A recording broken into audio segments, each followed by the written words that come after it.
feet. Touchdown, Ravens! What a play by the Ravens. It's going to result in a touchdown. Play action. Pass is caught. That's going to be a first down for the Ravens. 40, 30, 20, 10, 5, touchdown, Ravens! And the crowd goes wild. What's going on, guys? Welcome back to episode 3 of the Play Action Podcast. I'm your host, quarterback coach Garrett Stapleton. Receivers coach, Coach Lamont Johnson. And I'm head coach Jonathan Coddington. Excited to have you guys on today. Good to be back. Today we're talking, a little bit about training camp. And I know, as you guys out there are watching it, some of you guys are starting training camp. I know high schools have kind of started their preseason. Weirdly, here in Indiana, actually, schools are back in session now, which is kind of wild. But colleges are reporting really this week and next week. NFL training camp's underway, so we wanted to kind of bring that training camp, episode. And we're gonna bring on a couple of our other coaches as well too that have had some NFL training camp experience. Talk to them. But I guess to start with, what do you guys have some fun, maybe training camp memories back from, I don't know, high school, your playing days, even your coaching days? What's maybe a fond or funny memory for you? For me, I probably would go back to high school. Just thinking off the rip, my most memorable high school camp story. It was going into my second year of ever playing football, my sophomore year of high school. And I was really determined to get into rotation because my freshman year I was following a friend of mine. He was a DB, so I played defense my first year. I won a TFL, one PBU, and then I got one interception. So that was cool, but I knew I was an offensive guy, so I was really adamant about just learning the offense. And we make it through those first few days with just helmets, and I was not a big breakfast guy, but I'm big on getting something in the morning. So my go-to was like a donut and some orange juice, or a donut and some milk or something. And it was about a 95-degree day, and I get through flex, I get through warm-up, and my stomach just started bubbling, and I'm getting queasy, getting sweats. I was like, oh heck no. I ended up going in the locker room, and I just remember we had the cement like bottoms with the double-decker metal lockers stacked on top of each other. So I take off all my pads, I'm in my girdle, I got my back against the lockers, I'm laying on the concrete on the bench, and then I just go sit in the bathroom and I'm just flopping back and forth from head to butt, trying to get it all out. But yeah, man, that was bad. I ended up having food poisoning. I didn't know what the heck was going on. I got to sweat. So, but What kind of donut did you eat? Yeah, I was a little Kroger. Just come in a box. Like I ate them every day. Like that was my grab and go snack. And it was bad. Donut and milk. It's a grab and go snack. So I stopped eating the donuts. Yeah. After a while. Good choice. It just switched over to some fruit, but I'll never forget that. That sucked. Now, so did you have a good practice that day? Or? I didn't make it. I Oh, didn't get man. through. I don't think we got out the locker room. Yeah. But my 10th grade year of high school, that was probably my best year of high school football. I had 3 touchdowns that year. I was a starter after not being in rotation or even a package guy or a starter. And then senior year, I was in rotational. So my JV year of football, of high school football, was probably my best year of high school football. So it was cool. Yeah, started a little rocky, but hey, that's where we got. What about you, Coach? So I'd say my favorite camp memory would probably be my freshman year when we got pranked. I know you know the story because you were behind it, but my freshman year we always went to Camp Palmer at Concordia to kind of get away over that. Was it the first weekend? Yeah, about a weekend. Yeah, about a weekend, and we go to Camp Palmer, and all the quarterbacks are kind of spread out doing their own thing. And I can't remember who it was, but one of the quarterbacks ran up to me like, "Hey, we need all the quarterbacks to get together right now, blah blah. Like we might be in trouble. Someone vandalized on campus. Like we need to go back right now." So I'm freaking out, and we're all running around, and we all meet like in the middle by where they used to play floor hockey. And Seth grabbed us all, and he's like, "Hey, we got to go meet Coach Codd to the car. We got to go get to the van right now. We're about to go back." My phone was about to die, and then none of my stuff. And they're like, "Dude, don't worry about it. Someone will grab it." I'm like, "Well, what is going on?" And one of the freshmen wasn't there, so everybody thought it was this kid because he was just ended up being in his room sleeping, but everybody thought it was him. And we get in the car, we're driving down, we're riding, and he is deserves an Oscar for his performance because he put on a performance like he was tweaking out, really mad at us. Like, hey, like we're getting to the field when we get back. Like it's gonna be a long drive. It was like a 3-hour drive. I'm like, dude, we are toast. And we get about halfway there, and him and Seth just look at each other and start busting out laughing. And they're dying. I'm like, what is so funny? And they're like, yeah, we're just going to go get ice cream. So the joke never hit as hard as the first one did because we tried doing it years after that, but it just never hit the same. The first one, everybody bought into it. Everybody was like all in on it. The second time we tried it, it was me and Peter Roger who tried doing it. And nobody bit. Everyone was like, man, y'all faking it, man. So, man, Seth and Roger and Peter deserved that Oscar, man. I couldn't put on a performance like that. But, Y'all couldn't sell it for nothing. yeah, no, we definitely could not. We might have needed you in the car for that. I don't know. Yeah, maybe so. Yeah. I was, that was. Yeah. I think the part of camp, obviously, the getting ready for football, that part's, the important part. That's why we're doing it. Oh, but without a doubt. the camaraderie, the memories, the team bonding, the stories that come out of it, I think are, sometimes one of the best parts of camp as well, too. Like the hard-boiled or hard egg eating contest, boiled egg eating contest. That one was always tough. And I had to do tough Fear to watch. Factor too. Shout out Fear Factor. So that was absolutely horrible. It was just like a million different things that you guys could find and just pour it in a little Dixie cup. I'm like, all right, drink it. And I threw up about 3 or 4 times. It was horrible times. But no, like Lamont had that morning as well too. Yeah, we both. And I mean, believe it or not, shoot, my first time doing something fun like that in camp was at Concordia with y'all when we did the egg eating contest. Yeah. I partaked in that as a coach.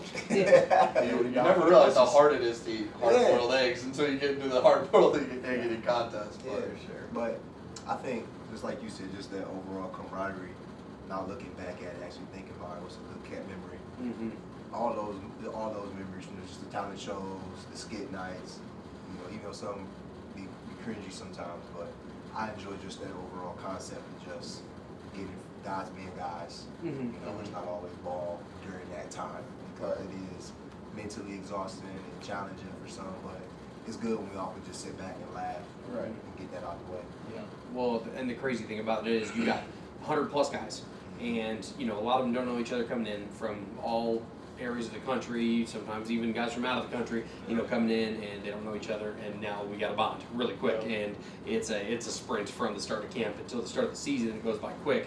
How quick can we get the offense and defense? How quick can we get to know each other and just build that chemistry? And like a lot of times that happens on different ways. So how about kind of shared some of the player stuff? What's your favorite part of camp as a coach now? My favorite part of camp as a coach is just getting everybody here on campus. Mm-hmm. I feel like it's always great to see your guys who's coming back as returners. It's always great to see them, especially the ones that you don't see that much over the summer. Mm-hmm. You always get a handful of guys that pops up during the summer. But even getting those new guys, because for me it's like, when that freshman first walks on campus, that's everything.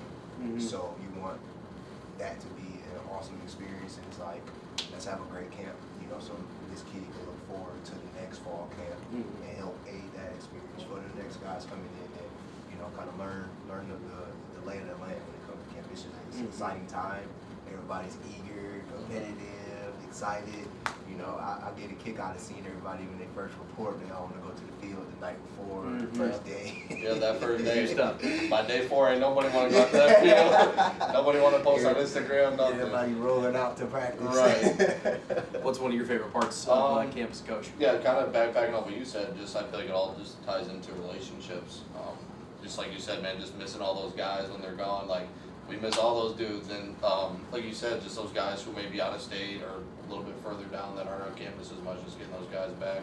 And just seeing who all kind of gels. I'm interested to see how the old guys gel with the young guys and kind of how they're going to lay that foundation for the years to come. So that's probably my biggest piece, like you said. So, What about you?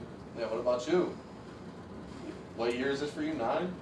This is year 10 coaching. Year 10, Then obviously 4 years of playing college and camp and high school, all that. I think now some of the favorite parts of camp. I think there's the juice and the excitement. I think that part's fun. Honestly, even the prep leading up to camp is fun, getting stuff ready for the guys, and seeing. I'd say from the football side of things, one of the things that I love doing is how how's this team going to be? How are they going to be? Maybe a little bit different, or kind of what kind of stamp is it going to be just on offense? How are we going to take our offense and mold it around these guys? And obviously we've got, position battles everywhere, right? Everyone's competing, it's seeing who's coming in, and then, finding the creative ways to, just kind of make it this year's offense. It's like the playbook's always going to be the playbook. It's always going to stay the same. We're always going to install these things first or second, install that type of stuff. But then how's it going to mold around us, and I think that part's fun, and the parts of being able to just spend more time with the guys, that we get them from 6:30 in the morning when we start our workouts till 10:30 at night when we do our room checks, and it's fun to go around the dorms, as little as this is, going around the dorms at night and just checking everybody on their rooms, and just saying what's up to them, giving them a hug before bed, that type of stuff, and just building those little bonds right there. We had boy Carson always giving us the joke of the day. Each time we do that, like that was always a good memory. Which better be back for season 2. Has for to sure. be, It has to be back. Giving Max a hug, that type of stuff is I think those things last, and it just kind of, I think, helps to just keep that relationship going, and or maybe starting for some of those younger guys. But yeah, so camp's hard. And fall camp, training camps have changed a little bit over the years. They kind of started because most people wouldn't do much working out of the summer, and it was just a reason to get people back on campus, working really hard, to get prep for the fall. Now, more people work out year round, do things over the summer, but it's still like a fast-paced, everything packed into a day, and spending a lot of time, just on football, from practices to the walkthroughs to the workouts to the meetings, team meeting, position meeting, offense, defense meetings, special teams meetings. Like there's not a ton of downtime. There's those little pockets of time where guys will go take a nap, things like that. While it's not the traditional 2-a-days anymore, man, it's still full. Like it's still a full schedule. What would be some things, and sorry, Garrett, if you had to give maybe 1 or 2 tips to an incoming guy, you're about to start college football here in a week, and you're getting ready for camp. Give us some advice. My biggest advice would be just work on your organization skills. I think that's a big thing, especially that leap from high school to college that guys might struggle with. Because I said it on, I can't remember what episode, but it's like having 2 full-time jobs. You got to be a student and you got to be an athlete. And so that's something I wish I would have done better going into it, because I just kind of thought you just rolled into it. But if you have kind of a plan on what you want to do, especially going into it into the summer, because like you just said, maybe some guys aren't working out or doing what they're supposed to do over the summer, and it'll show day one, day through the rest of the camp. So just make sure you're honing in on those organization skills and get better in that way. What about you, Lamont? What tips do you got for incoming freshmen? I would probably say this was a tip that was given to me from an upperclassman from my high school, was when you go, just believe in your abilities. Embrace the moment you got, believe in your abilities. You're there for a reason, whether it's scholarship or non-scholarship. Make the most of your opportunities, and from there, it's also having that mindset of make the reps count, don't count the reps. Because everybody is different when you're coming into high school. Coming up from your little league team, and you're the man, but you get to college, there's about to be a lot of dudes here, and you can't back down from competition, nothing like that. You got to believe that whatever it is you're good at, you want to be the best at that, and just take advantage of every opportunity. So find something to be good at, and don't let nobody be better than you at that, especially for a young guy coming in. And then for my upperclassmen, I know we had incoming guys, but for my upperclassmen, don't let these young guys make you look bad. Right. Don't let these young guys make you look bad, man. So don't be getting mad at these guys because they can't get lined up or don't know their routes. It's a reflection of you because you're a leader in that room. So if you don't want this young guy stinking it up, you gotta sit down with him at lunch, before practice, after practice, locker room, treatment room. Make sure these young guys know what they're doing, because that's a reflection of you and being a leader in the room. So, sorry I added that in there. No, that's good. I like it. Yeah, I would. I'll take it kind of a different way a little bit. I would say for an incoming guy, stick with it, because there's going to be moments you want to quit. There's going to be moments you want to stop, and everywhere that I've ever coached, and even just across the country, like everywhere, someone's going to leave in the middle of the night and not tell anybody. Like we've all heard that story. So my story with that is that actually my freshman year, that was my roommate. We got back from practice and all of his stuff was gone out of the dorm. And the unfortunate part about that was, number one, he didn't tell me, which was a bummer, and I'm just like, what? Yeah, and never heard from him. After that, like we went out to practice. I thought he was out of practice. He was not out of practice, and I was like, that's weird. And then, got back and the boy was Back in gone. his car. The tough thing about that was, he was the one that brought the alarm clock. And like that was before you put alarms on your phone and stuff like that. And so I am going the rest of camp without an alarm clock, and we can't go anywhere because I don't got time to go buy an alarm clock. Yeah. And so literally, I'd spend the rest of camp. I would sleep with my door open, and like I would just wait for like people to make noise, and it's like just make sure that I wake up as everybody's moving around down the hallway and things like that. And that was kind of scary, but it's like stick with it. Like when that moment when you feel homesick, because regardless of whether you live 30 minutes from the campus that you're at or, 10 hours from the campus you're at, everyone's going to get homesick at some point. Like, you're going to say, man, this is hard, my body hurts, I'm tired. Like, there's a lot of, lots to be said of, like, sticking through things that suck, things that are tough. And, like, it builds toughness, it builds physical toughness, it builds mental toughness, but don't quit, don't give up, like, don't pack it in and go home, because you're going to regret it, I think, at some point, and you're going to probably wish at some point you don't do that, and also, too, man, you're leaving that roommate, like, completely, out in the cold, or, your teammates and things like that, and so it's like, it's okay to deal with those things that are tough, and it's okay to bring that up and share that and tell your coach and tell your teammates, like, man, dude, I'm struggling right now, like, my body hurts, I'm missing my mom and dad, I haven't seen my girlfriend in a while, like, I'm missing my friends, like, this is far from home. Like, it's okay to talk about those things, because guess what, the guy next to you is probably feeling a lot of that same stuff, and so, like, share it, and don't leave. Don't just go to in the middle of the night, don't hop out in the car and get out of here, stick it around, and if so, make sure you leave the alarm clock for your roommate, I guess, so. Because like you said, man, like the guy next to you may be feeling the same exact thing, and next thing you know, that's the man standing in your wedding. Just because y'all both from far away from home, or y'all both miss y'all girl, or whatever it is y'all got in common, that's gonna help y'all connect. That's gonna help y'all relationship, and you kind of ride that out all the way out. For sure. So you go, top 5. What are the biggest essentials for camp? Like, what do you, as an incoming, person, going through training camp, what do you need? What makes the list?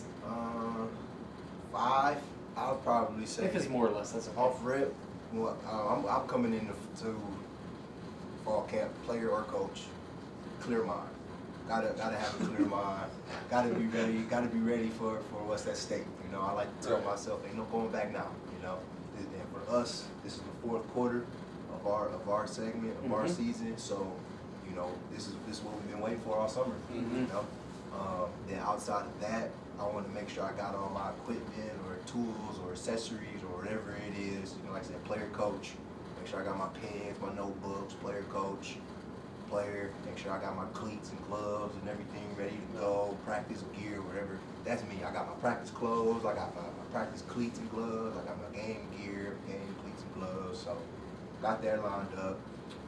Snacks, gotta have the snacks, little breakfast bars, fruit, water, hydration, whatever. Gotta have that on deck. And then outside of that, I probably would say from a coaching standpoint, make sure you got them handouts. You got them meetings planned, scripted, practice what you want to install first. Through each day of practice, meeting topics. That's where I'm at now. And then lastly, just go back to just kind of a mental component. Try to make sure that you spend enough time with your loved ones. Because you're about to go to work for a very long time, and then after camp, it's about to roll into school and the season. So. Just taking advantage of that time before, your time is already set aside to what we set to. All right, Coach. What's your top 5 essential list that you need to have for camp? So number 1, okay, is baby powder. Wait, what? Baby powder is not even close. You allergic? I'm shocked. Listen, that's a whole different story for another time. But you gotta have baby powder. Especially if you chafe. Them big boys chafe, man. I'm a big boy. I chafe, all right? I chafe a lot. So baby powder would be 1. I would say if you pasty like me, you're gonna need sunscreen. You're gonna need sunscreen for sure. Okay, so that'd be number 2. You too. I know you wear a lot of sunscreen. That was 2, 3, and 4 on my list actually. I'd say 3 as a player, gotta have a jug. Gotta have a water jug. Yeah. Always gotta bring that around. Whether it's like the handle one, whether it's one of these, you gotta have one. Oh, sorry to cut you off. No, you good. Those like little Gatorade coolers, like they like red or blue. Yep. They got that little thing you pull out. Yep. That we keep the water so cold, man. Yep. Those are the best jugs. Yes. Sorry. No. Totally go for it. And if you're Connor Huffman, have 3 or 4 jugs because Lucas will inevitably take one of Take yours. one of them, yeah. Yeah. Um, Or 2. I would say the next one, lots of pens or pencils, whatever you prefer to write with. I never had those as a freshman, so we gotta make sure we always have those. And then the last one, it's gonna sound crazy, but you gotta have dew wipes, man. You're gonna have dew wipes. Dew wipes, I'd say dew wipes or snacks. I'd say snacks. 2 totally different things. Yeah. What? But you need dew wipes for when you eating the snacks, you feel me? So, Coach, they got 6 things. yeah, you gotta say. That's One of okay. the 2. That's okay. You can pick your poison. Yeah. So I'd say for my 5th thing, I was gonna say snacks, and it's gonna be snacks. You gotta have a lot of snacks, especially like those. We got those long break times. Gotta have lots of snacks, man. When you go back to your dorm, gotta be. What about you? Is your sunscreen? So yeah, I mean, sunscreen, and more sunscreen. You got to have the sunscreen in the office before going out to practice. Yep. Gonna need to reapply after warm-ups. Gonna need to then reapply again after Gotta have the Indy, sun hat. Yep. and then there, yeah. So lots of that. A long sleeve shirt because you won't see me ever at practice without a long sleeve shirt on from August through December. I'll always have a long sleeve shirt on, and Just that's like that. because that's as good of sunscreen as you can get. Cover up the arms and make sure. There was camp back in 2016. Actually, I got sun poisoning, and from then on, that was with sunscreen on as well too. And it was I'm gonna try to cover every inch of my body I possibly can. That next year, I wore tights every single day. Like I wore the long sleeve, and I had the bucket hat. I think the only exposed skin I had was just my hands, and that was it. So do you have a picture in the tights? I'm sure we could find something. If not, there's got to be some film or some type of clip there. Boy, like But scuba diver. Yeah. it was. It's like Scuba Steve. You ever seen Big Daddy? I'm gonna make sure to be completely covered because I'm not getting sunburned Yeah, anymore. I So, respect that. so then we'll get some more sunscreen and make sure that we're well replenished there. One part of sunscreen that is really underrated. Getting the chapstick with sunscreen in it, because when your lips get burnt, it is miserable, and then Kelsey doesn't like when the lips are burnt as well too, and it's a lose all around. So you got to make sure you got the chapstick with the sunscreen in it as well too, covered from head to toe. Then the sun hat, that way everything is covered, making sure that you're good.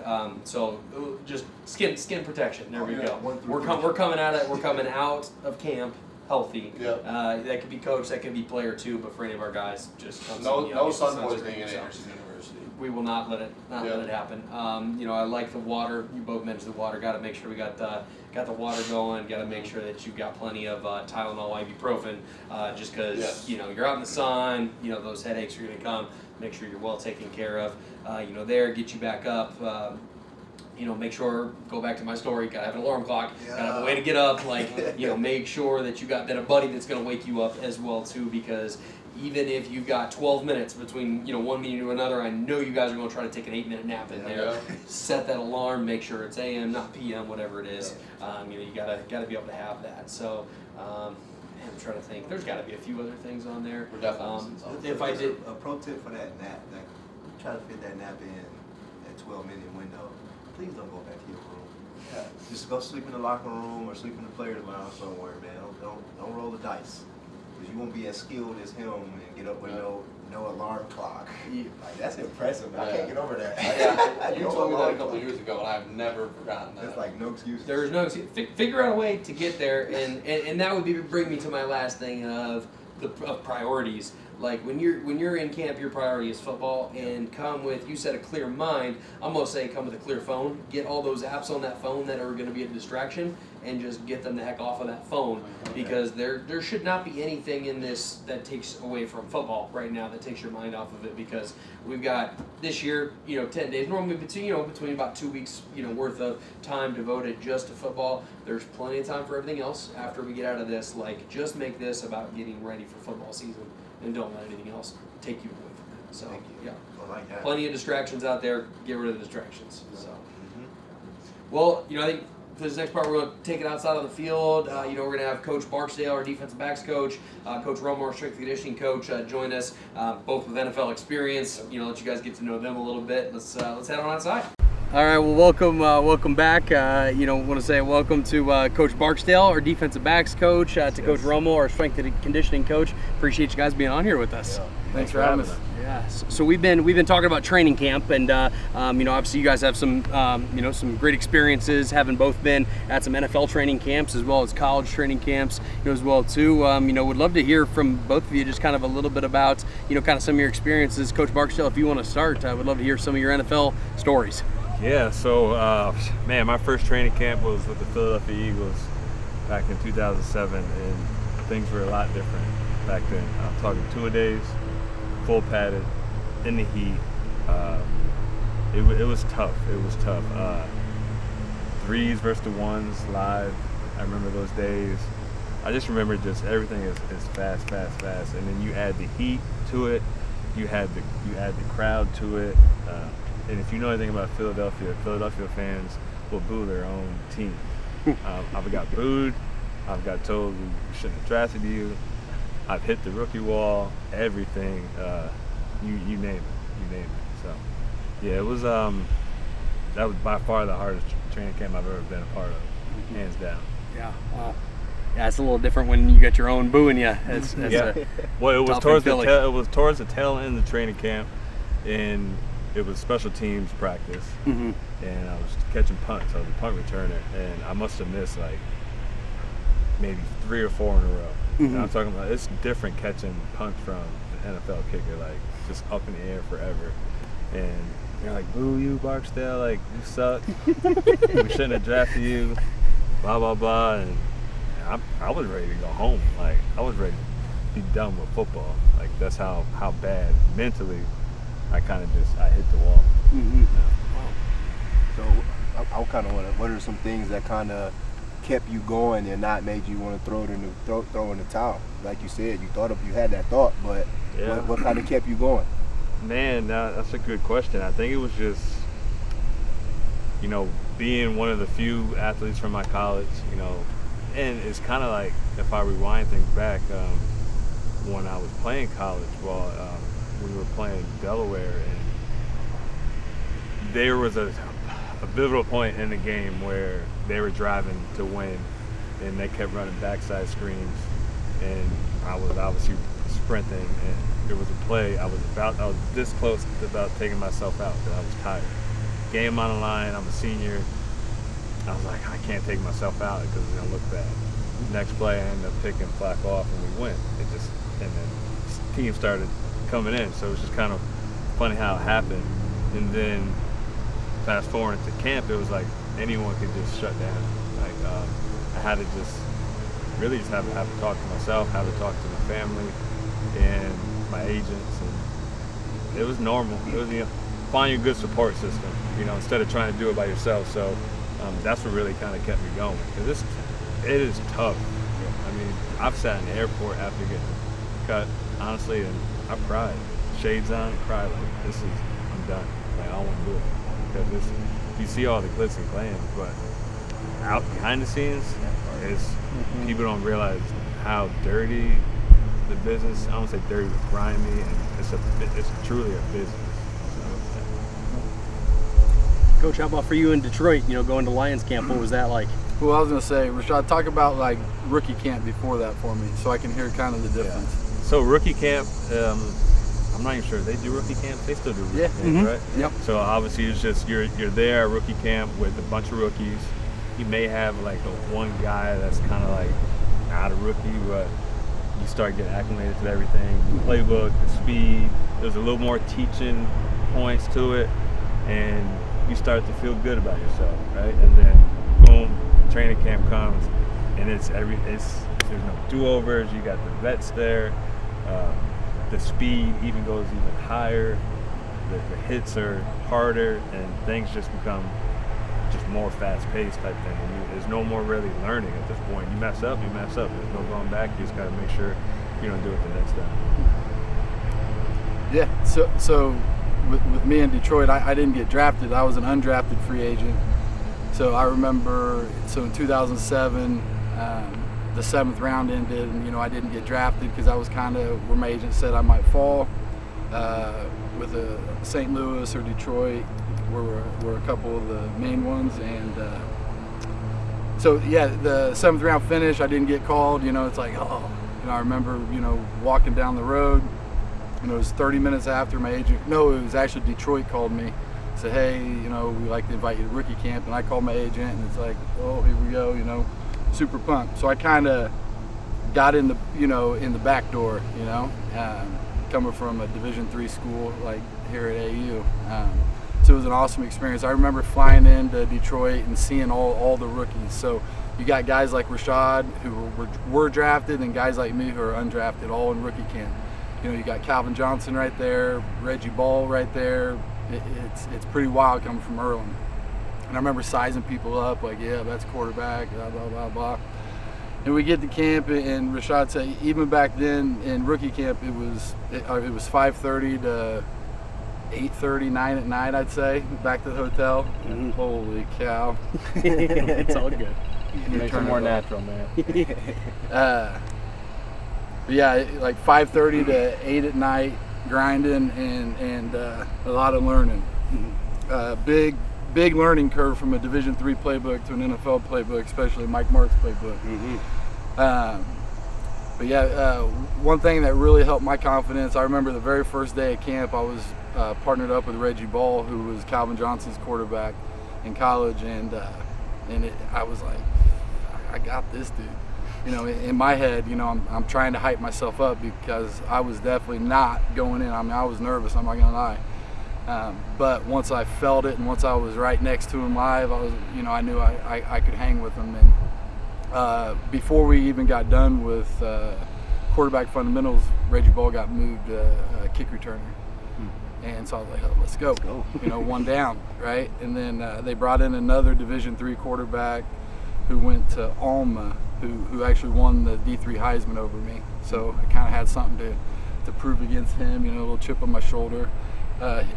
He was a great player. And then another undrafted guy, his name was Phil Horvath, out of Northern Illinois. And those were who I was competing against. I ended up lasting a little bit longer than the Alma guy, which was a good success, but Phil Horvath ended up beating me out. And then we were brought in to replace Orlovsky, which is kind of funny, because you get to see him every day. And he's actually one of the, I agree with most of what he says. I like Dan. Shout out Dan. Yeah. Kitten was a starter. They drafted Drew Stanton from Michigan State. They had Orlovsky at number 3, and then they brought us in to hold the clipboard and try to replace Orlovsky, and we all got cut. But it was a unreal experience, and something I'll never forget. It's cool. And tell the story how we met, Sean. Yeah, so I don't think we met, but then we didn't really know each other till like, I think I know you like 3-4 years ago. Yep. But there was an all-star game, college all-star game. It ranked from 1AA to Division III athletes in Virginia. Yep. In Virginia during Thanksgiving. Yep. Or Thanksgiving, and we happened to both be on the same team. Both had the same team, and like I said, didn't really know who he was or anything about that, but it was a pretty good competition, and we ended up winning. I think he threw the winning touchdown. Yeah. Winning touchdown. Heck yes. But then, like I said, several years later, we were playing open gym basketball in Pendleton, and he comes walking in. I'm like, dude, I know you. Like, it was just small world type thing. Yeah. That's awesome. He said, I'm from New York. I'm like, oh, crap, I don't know anybody from New York. And then we kind of pieced it together with the All-Star game. It was pretty cool. That's awesome. And that was actually the relationship that I think really got you here as well too, was the connection that we were, as I got here, we're looking for coaches, reached out to you and asked if you knew anybody, and gave me your number, and the rest is history. So cool how all those relationships. I thought he might be able to know a couple things. Yeah, a few. That's why I'm really honestly a big believer in, even when you meet someone, like, never burn bridges. Like, always try to form a good relationship with even a stranger, because you never know later down the road when you're gonna need help from somebody. Fair. So, what about I got any tips for some guys going into fall camp? Some young guys going into fall camp. You got a tip for them? My main thing is be the best in shape dude on your team. That's the, you know, that puts you in position to be ready to work from there. You know. Man, I tell the guys every time, like, and even my son who plays football is, you know, have a plan when you go out to practice, right? And you got to make yourself stand out somehow, some way. When I was playing, I didn't really learn this till the tail end. My arena football career was, I got to have a plan every day in practice, and I had to stand out. I had to make a play, whether it's get the hand on the ball 2 or 3 times on a day, pick, force a fumble, whatever it is, you had to show up on film. Regardless of how you did it, obviously in a positive way, right? Show up on film, be that guy who, man, who's that dude sprinting to the ball every time? He does it consistently. My dad used to always tell me, it's hard to be someone who's consistently doing the right thing. Don't give the coaches a reason to get on you. I tell that to our guys now. Like, even if you don't think you're doing something wrong, or you think what you're doing is right, it's probably not right. Stop giving the coaches a reason to be on your butt in a negative aspect of the game. So it's just like Rummell said, be in shape, obviously. You know, be available, and just know your playbook. You can't put you out there if you don't know what you're doing. That's the most important thing, right? So yeah. Talk about what was the first thing you did when you got a new playbook? Like, think about how many playbooks we've had. You know, so with arena especially. I mean, it's when I got a new playbook, for me it was, I had to try to cycle my mind on like associating coverages with words. Like, why do we call it this? Why, like, all these? So for a DBs they get paid a lot, right? I would say, I especially think quarterback. If you're not being able to catch. I think a quarterback's one of the hardest, if not the hardest job out there. Honestly. He's complimenting me. I'm trying to give him crap. No, for real. But I think DBs are the most athletic, right? The thing about DBs are, as a corner particularly, safety is a little bit different, but as a corner, you have to know what you need to do, but you also can rely on someone else to tell you what to do. If that makes sense. So, like, I know I got to cover 3 or whatever. Safety's got to make checks. You got to make all this stuff. Corners are not making checks, you know? So it was a little easier to learn. I tell myself, if I had to, I was originally a running back. I wanted to play running back. Coach put me at DB, but if I was playing running back, I made a joke that I would be in the league a little bit longer, but then I also see the playbooks and checks, I'm like, I don't know. As soon as all those protection pages come up, you said maybe not anymore. All those, I don't know about the offensive playbook. And honestly, I think that's why, I know I'm going a little further into your question, but I think it's harder for offenses to be developed at any level opposed to a defense, hands down, because you got to know way more, the schemes, all that stuff. As a DB, as a defender, you just got to, like, say corner, I know, hey, this means cover 3. That's all I got, cover 3. That's it. I agree with that. So, the offense about having that chemistry. Yeah. I don't think it's one time. Like, you can get those athletes on the offense, but they all got to know the same lingo, what they got to do. Defense, you can just Cover 2, run. Cover 2 is cover 2. What about you, Coach? When you get that playbook, how you break The it short down? end, I'm all about formations. That's the first thing I try to memorize, like, big time. I don't even look at the plays. Just every formation, have it memorized, because that way I can at least tell. Even if, like, at the early camp, I'm not start of college, let's say, when I didn't know the playbook, if I felt like I could tell everybody where to line up exactly, I could figure it out from there. You know, and that was kind of my approach, and I took that. You know, the further I went in my career, I did the same thing with formations. True quarterback answer right there. Love it. That's what I would have said too. So in Detroit, you got to play in one of the maybe more complicated offenses in Mike Mart's offense. You got any funny stories about Coach Martz, or what was the memories with him? The thing about what I remember is, like I said, you go back to your hotels at night, and you know, the playbook in camp, I mean, it was literally that thick. And I remember Drew Stanton was not like grinding at night, so I was like, I'm out work, I'm edging Drew, you know. And he was from Michigan, so he was able to relax, right? And I'm grinding, and then I'd show up the next day at practice, and Coach is like the stuff you see in documentaries, it's him. I mean, they do a very, very good job at how he is. He wears very short shorts, and he's when he calls a play, he'll walk away as he calls it. And as a young quarterback, as an undrafted, I need to hear every word. And I'm like, I remember, you know, and one of the main reasons I got cut was actually repeating the play in the huddle. That's what I was told, and you know, and I couldn't, you know, I agreed. Like, I could pass a written test, I could, you know, I knew everybody's job, but actually repeating the 16-word play was, you know, do you remember any of those 16-word plays? You know, I was trying to think of one on the way here. I don't remember any of Martz's. I don't remember, like, his big thing is we watched The Greatest Show on Turf for 3 hours one time in an office. We watched Kurt Warner on the turf, and he's teaching it, and I'm like trying to, like, you know, I was in over my head, you know, right there at the start. Physically, I was fine, but that part, I was swimming, man. It's funny you mentioned that, because even in high school, like I told you, that the playbook, I was a quarterback for the first game. We tried like wing T, whatever. I had the wristband, and my coach would call a number. I was like, man, I could, like, all of a sudden I couldn't read. Stuttering. So what happened is they had to give the play to the receiver. The receiver would run it in and call the play. Yes. That was it. Great. So don't play the telephone game with these guys. No. So as I matured in my career, I was able to handle the workload and the concept and everything, right? I'll give you like a Coach Shaq play that that's who gave me a chance in arena. He's an AU alum, great coach. He's probably a Hall of Fame arena coach.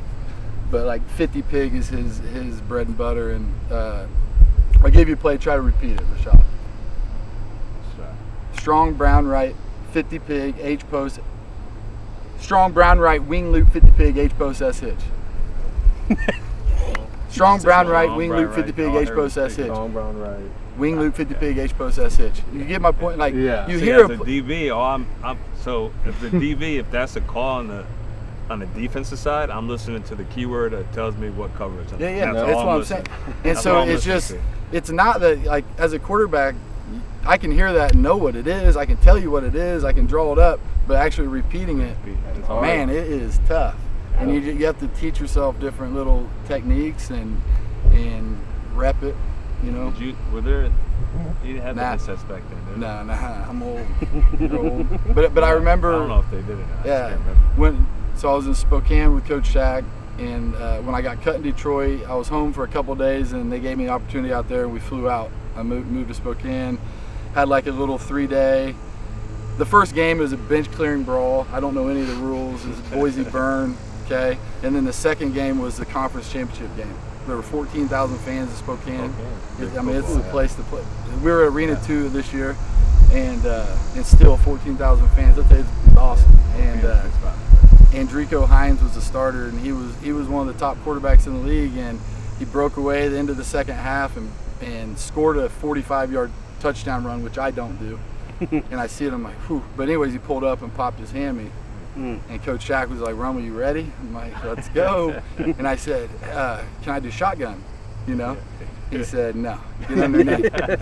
And so at halftime, I'm like, I hadn't taken snaps since, you know, high school. I didn't go under really in college. And so I'm taking snaps. I had to learn how to hold. I'd never held before, ever in my life. Crazy, but ended up, so I played the second half and threw 5 touchdowns and threw the game-winning touchdown. It was fun. From under center? From underneath center. There we go. And here's a funny playbook, because I was only there a week and a half or so. I remember getting interviewed after the game, and the reporter said, Rummell, why'd you throw it to Dickens at the end? And I look at Coach Shaq, and I was like, I said, because he was open. Because I didn't know the plays yet. But It's a good answer when it works. It's a bad answer when it doesn't He was work. open. Right? Yeah, without a doubt.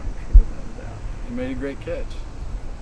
Well, we've been doing, you know, what are the top 5 things to bring to camp? You know, you're getting ready for camp, about to move in. Man, what's the to-go, you know, list of stuff to have? Right? Mini fridge. Mini fridge. That's For, a good are one. we speaking As a college player, or- it could be college or pro. Player or coach, whatever. I did both. For pro, for me, it was a comfortable mattress. Okay. Mattress, because I learned quick. Because the vets, they get everything.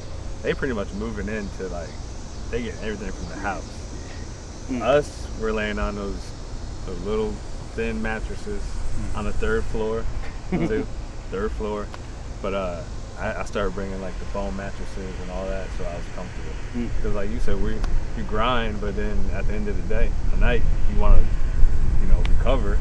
Laying on a bed that's hard, yeah, that was tough. So I would definitely say number 1 for me was a mattress, something comfortable, and a box fan. I bring a box fan everywhere I go. You know, Great answer right there. Yeah. Box fan, mini fridge, memory foam, what else? Yeah, mini fridge, and then your snacks. You gotta load up on the. I do. I gotta load up on the snacks. I count that as one, right? But the box fan, I'm talking college. Cornhole board, deck of cards. probably video game. I don't know if you want. I got video. A lot of guys would bring their video game system.